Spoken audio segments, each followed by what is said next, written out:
Haluatko testata hauskaa, nopeaa ja mahdollisesti erittäin tuottoisaa kasinopeliä?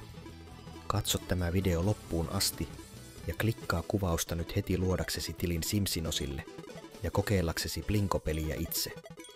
Plinko on modernisoitu klassikko. Tiputat yhden tai useamman pallon suuren ruudukon yläosaan, ja ne pomppivat satunnaisesti vasemmalta oikealle alas asti, päätyen lokeroon, jossa on voittokertoimet.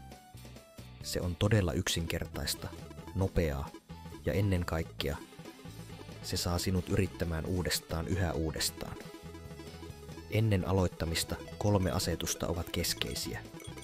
Rivien määrä 8-16, pallojen määrä 1-20 ja riskitaso matala, keski tai korkea. Mitä suurempi riski, sitä suuremmat kertoimet ruudukon reunoilla, jopa 1000-kertainen panoksesi. Olen kokeillut kaikkia asetuksia. Kun laitoin rivit maksimiin, keskiriskin ja 20 palloa, se auttoi tasaamaan tappiot, mutta toi myös muutamia upeita yllätyksiä.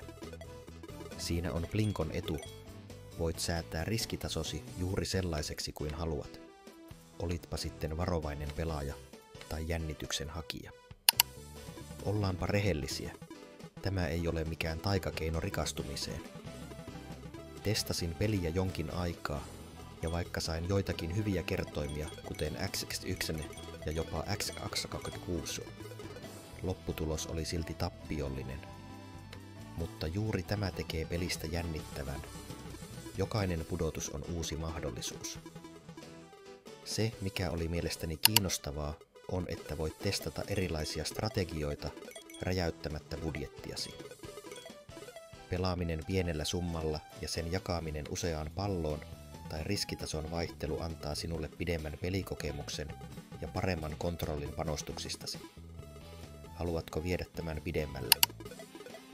Suosittelen myös katsomaan testini Dino-pelistä kanavaltani.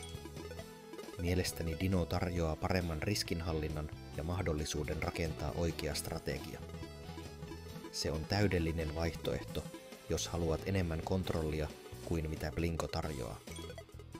Yhteenvetona, Plinko on hauska, koukuttava ja täydellinen niille, jotka rakastavat puhdasta tuuria. Jos haluat kokeilla, klikkaa kuvausta, luo tilisi Simsinosille alle minuutissa ja ala pelaamaan. Mutta muista aina, pelaa vain rahalla, jonka olet valmis menettämään. Nähdään pian seuraavan pelitestauksen parissa. Siihen asti hauskaa pelaamista Simsinosilla.